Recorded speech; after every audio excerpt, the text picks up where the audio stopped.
สบายดีตอนสวยๆอีกคือเก่ามื้อนี้ไปหาเลาะยิงเลาะปลาอะไรมื้อนี้ไปซอกกกหมักไม้กกหยังอยู่หน้าพุ่นแหละ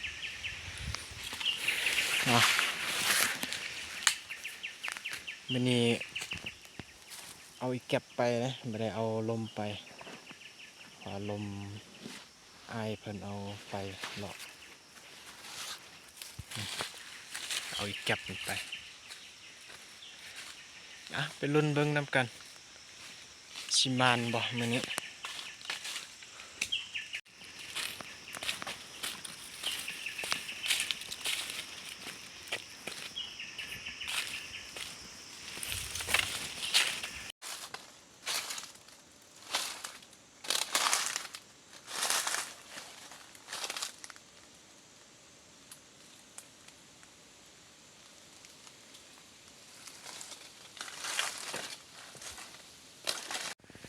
เราเห็นก่อมากอันนี้เนาะ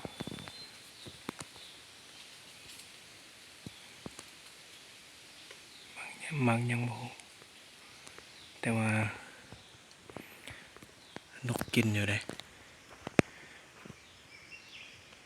มีนกน้อยนกกระโดกเขา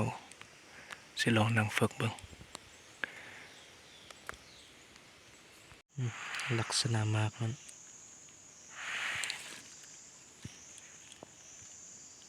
น้อยๆเนาะยังบ่ค่อยสุกบ่มีตัวหยังมากิน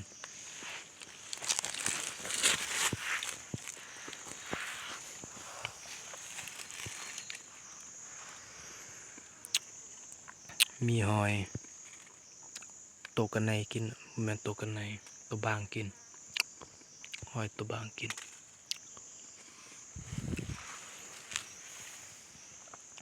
แต่ว่าตัวนกนี่บ่มาเนาะยังบ่ค่อยสุกปานใดเนาะว่าเฮาสิเลาะขึ้นตามห้วยนี่เลย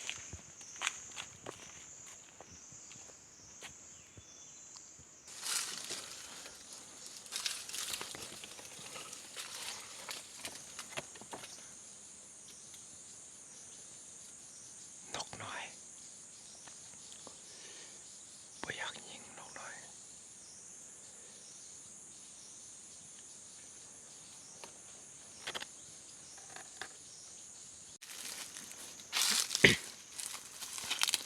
ป้าไก่สะแถวนี้มุนอันยาเลย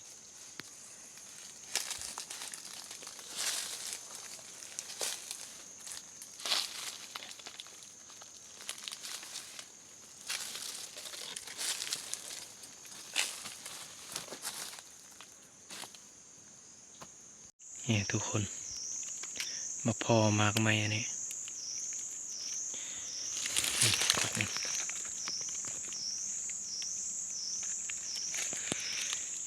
เขาคิดว่ามันบ่เป็นมากแล้วปีนี้เขาเลยบ่มาเบิ่งที่แท้มันเป็นนี่หอยก็ฮอกกินก็ฮอกสิได้นั่งฝึกบนนี้แหละตอนแรงเบิ่งแต่ก็เป็นกับบ่ค่อยลายมากมันบ่ค่อยลายปานใดนี่ลักษณะมากก็ฮอกทองแดงมักได้มากนี่ปีกายนี่เฮานั่งฮอดลายได้ก็ฮอกนะนี่6-7 ตัวสิได้นั่งบนนี้แหละตามเบิ่งนะ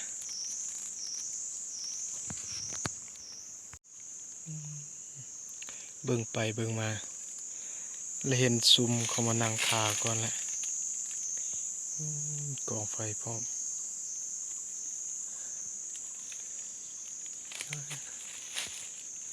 เสียดายเด้บ่ได้มาทำอิฐเขาคิดว่ามันเป็นมากนะ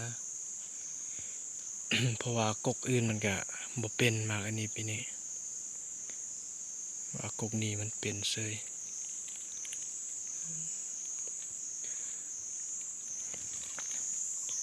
หากับไม่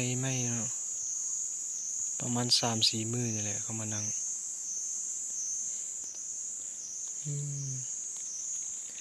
บางทีก็สิบ่ได้นั่งละเมื่อกี้ว่าจะนั่งอยู่แต่ไม่เห็น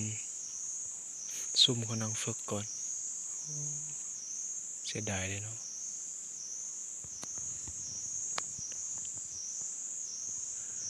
สิได้เลาะไปตามนี่แหละซอกกกมากอีก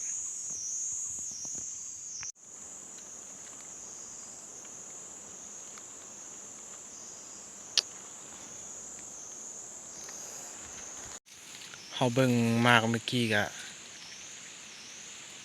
มีหอยกินอยู่แต่เขามายิงแล้วแต่ก็เจียงมีจักตัว2 ตัวเนี่ยไปเลาะบนอื่นก่อนคันบ่มีแท้ๆแล้วก็สิมานั่งบนนี้คือเก่ายังมีหอยกินใหม่ๆอยู่ตามเบิ่งคือจะมีจักตัว2 ตัวนั่นแหละไปซอกมากใหม่ต่อเลาะหากกมากจนเมื่อยแล้วแล้วนี่ก็3 โมงยังละคิดว่าสิไปนั่งกกมากนั่นแหละบางทีก็ยังฮอดอยู่จักตัว1 2 ตัวก็ฮอดมันซอกยากเนาะมากใหม่ยามนี้หาก็จนเมื่อยแล้วสิไปนั่งฝึกกกมากนั่นแหละเป็นจังไดก็ไปรุ่นน้ำกันเบิ่งเฮ็ดบ่อนนั่งเรียบร้อยแล้วแต่ว่าลมนี่แห้งอีหลีบ่มีท่าทีว่าจะเศร้าเลยกกนี้แหละ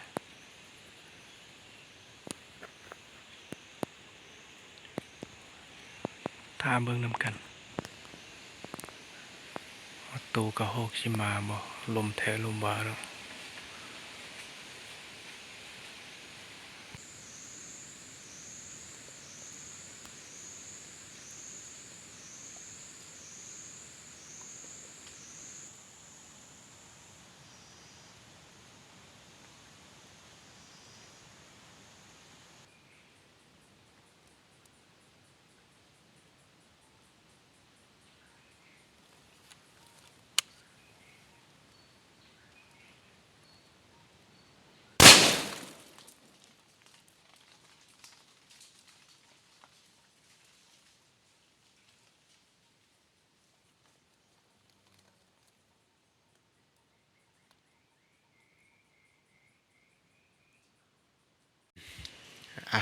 ตอนนี้ก็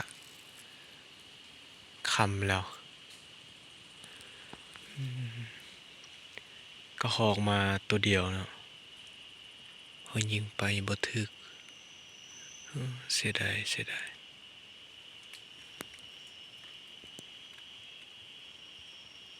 คิดว่าจะมีจัก2-3 ตัวมาตัวเดียวยิงบ่ถึกซ้ำสิได้การกลับแล้วเดี๋ยวนี้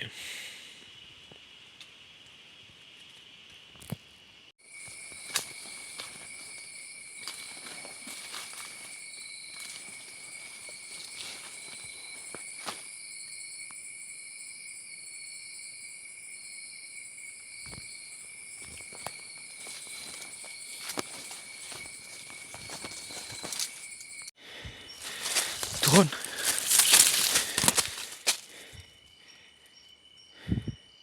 ยินเย็นเห็นหรือว่ายัง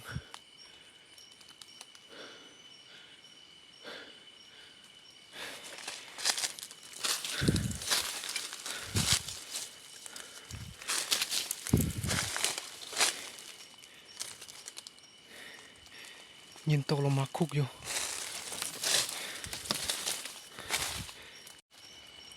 ลืมจุดมันตกทุกคนเอ้ยไก่อะไรซอกมาก่อน ใกล้โพดจนว่าลืมจุดตกยินเสียงดังกุ๊บอยู่ป่าแล้วทุกคนเมื่อยหาแล้วเสียดายตัวปักใหญ่เลยเลือดสักหยดกับบ่เห็นโอ้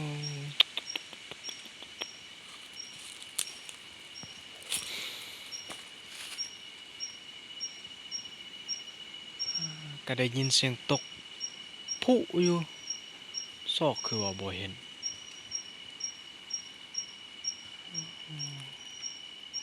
ทิมละตายอ่ะสิไปตายบนอื่นแหละว่าซอกจนเมื่อยละ